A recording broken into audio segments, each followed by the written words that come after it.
Palace of the King, facing the principal thoroughfare, dominates the city of Oslo, capital of Norway.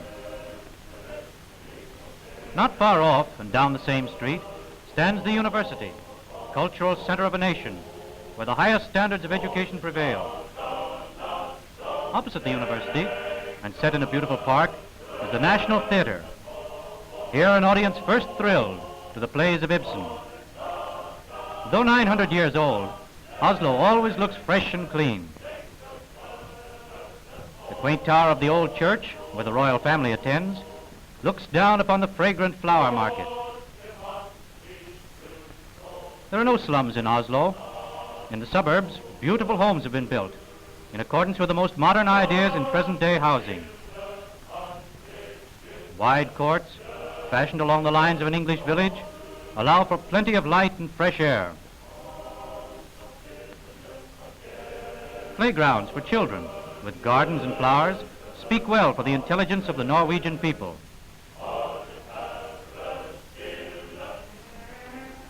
And now for a trip that is one of the most remarkable and picturesque in all the world. A journey through Norway's fjords. As one star differeth from another in glory, so one fjord is distinguished from another only by a variation of splendor. Along these enchanting waterways are sprinkled charming native villages, where boats arrive daily with a cargo that is literally lifted over the side. Though never hurt, the horse sometimes becomes a little frightened. Even in summer, with green landscapes everywhere, patches of snow persist in the clefts of the mountains. The first impression of Bergen is a multitude of red-roofed houses following the contour of the harbor. Narrow streets that are spotless and immaculate wooden buildings clamber up the steep hillside, which rises abruptly from the fjord. Although it has a modern district, Bergen is mainly a product of the past, a striking contrast to Oslo.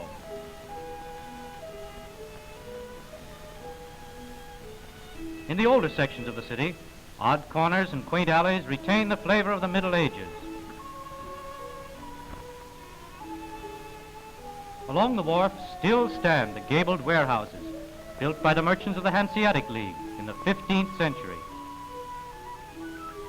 Bergen is one of the most important fish trading centers in Scandinavia, and the market's a lively one.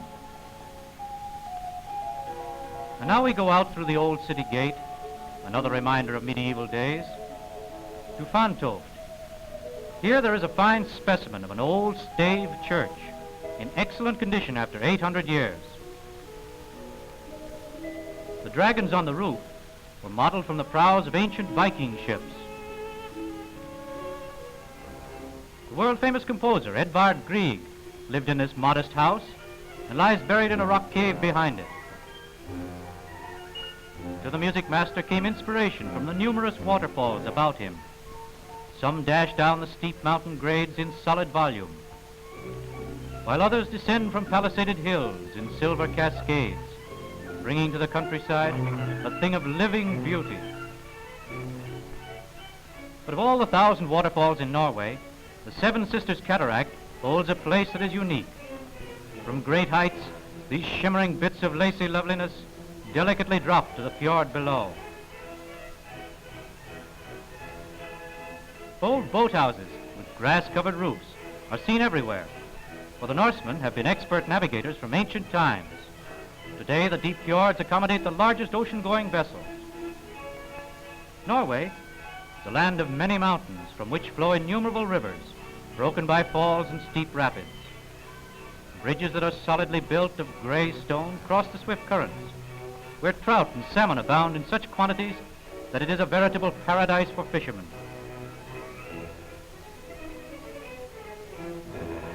But they can't afford stone bridges everywhere, so they rig up a homemade affair that sways like the man on the flying trapeze. Or this ingenious device, consisting of a chair seat operated by pulleys. The scenery is nice, but can you imagine walking home from a ride like this? But some chasms are so wide and the mountains so high that they cannot be spanned by man at all.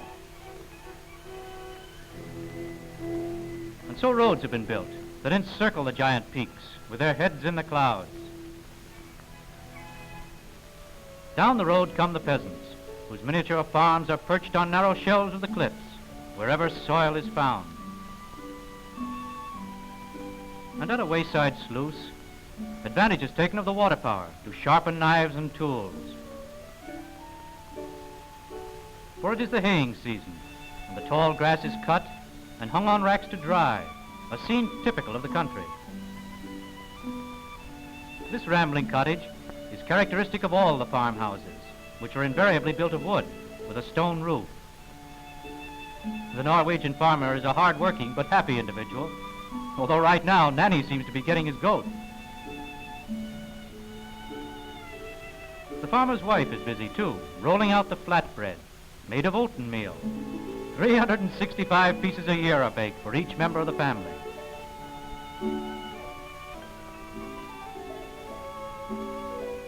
But women's work is not confined to the house alone. The family wash is carried in a cart over the mountain road to a clear stream and rubbed spotless after boiling in a kettle on the banks. Strong and sturdy are the peasant women who work hard and live to a ripe old age. Frugal and thrifty are they, raking together the driftwood with care and salvaging everything useful. Perhaps it's the invigorating mountain air that makes them so full of pep. A typical feature of the larger farms is the storehouse, whose top story projects over the lower, which in turn is supported by a stone foundation. Not far away, a mighty glacier descends to the fjord from a height of 4,000 feet. Enfolded in the mountain's stupendous embrace, this eternal mass of ice and snow belongs to the ages. Close up, the ice formations become sparkling towers on the titanic castle of Jack Frost. With an expert to chop a footing in the slippery ice, it's a thrilling experience to climb these treacherous giants. Even with iron-shod shoes, rope, and hand hook, every step is a dangerous experiment, and a slip would be one drop too much. Far below, the streams reflect the icy glacier, becoming rivers of silver in the sun. Pony carts carry passengers down the mountain, but when they come to an upgrade, the ponies stop and the passengers get out and walk. Goats are found everywhere on the mountainside. Something seems to be attracting Billy. Sure enough, a Norwegian wedding, mainly a series of processions, headed by the bride and groom and an ever-present musician. The wedding party, gaily attired in native costumes, proceeds to the church in decorated boats. The bride is wearing an elaborate crown of hand-worked silver that is handed down from generation to generation. The ceremony over, the procession files out of the church and returns to the bride's home. Here they parade again, carrying bowls of special wedding porridge as a toast to the bride and groom for a life of fruitfulness and plenty. The children, dressed in the pretty costume of the district, have forgotten their usual shyness and celebrate the occasion with games. Guests, who have come to the wedding from a great distance, entertain with their local dances. Quaint indeed is their traditional costume, which dates back more than 500 years.